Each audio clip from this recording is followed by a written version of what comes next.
આજે તારી તબિયત સારી નથી? ના બેટા, એક દિવસ મારી તબિયત સારી નથી તો આ બ્રેડ બટર લઈ જઈશ. હું નહીં ખાવ. અરે દીકરા, રોજ તો મમ્મી તને ગરમ નાસ્તો બનાવીને આપે જ છે. એક દિવસ બ્રેડ બટર લઈ જવું જોઈએ ને. ના પપ્પા, અમારા ટીચરે મેંદાની બનાવટની વાનગી જમવાની ના પાડી છે. મેંદો આપણા આંતરડામાં ચોંટી જાય છે અને ખૂબ જ નુકસાન કરે છે. બેટા, ટીચરને ક્યાં ખબર પડવાની છે કે તે એક દિવસ મેંદો ખાધો કે બ્રેડ ખાધી? એક દિવસ ચલાવી લેવાનું હોય ને.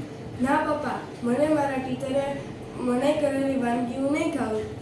તે મને જીવન જીવવાનો અગત્યનો પાઠ ભણાવે છે અને તે મને સારી નાગરિક અને સફળ નાગરિક બનાવવા માંગે છે ને. એ સાચી વાત છે બેટા, પણ એક દિવસ મારી તબિયતનું તારે જોવાનું ને. મમ્મી, એક કામ કરો, તમે મને એક એપલ આપી દો. અચ્છા બેટા, આ ન ભાવતું એપલ પણ તું આજે લઈ જઈશ? ના મમ્મી, મને એપલ નથી ભાવતું એમ હું ખાધા વગર જ કહેતી હતી. તમે મને એક વખત લંચ બોક્સમાં એપલ મૂક્યું હતું, ત્યારે હું ખાતી ન હતી. ત્યારે મને ટીચરે તેની પાસે બેસાડીને એપલના ગુણો સમજાવ્યા અને પ્રેમથી પરાણે મને એપલ ખવડાવ્યું. ઓકે બાબા, ઓકે. મૂકો બ્રેડ બટર અને એપલ લઈ જાઓ. વાહ, ધન્ય છે એ શિક્ષકોની જે કર્ણાવતી ઇન્ટરનેશનલ સ્કૂલમાં તમને ભણાવે છે. ભણાવવાની સાથે પણ તમને સાચી સમજણ પણ આપે છે. East of West, Karnavati is the best.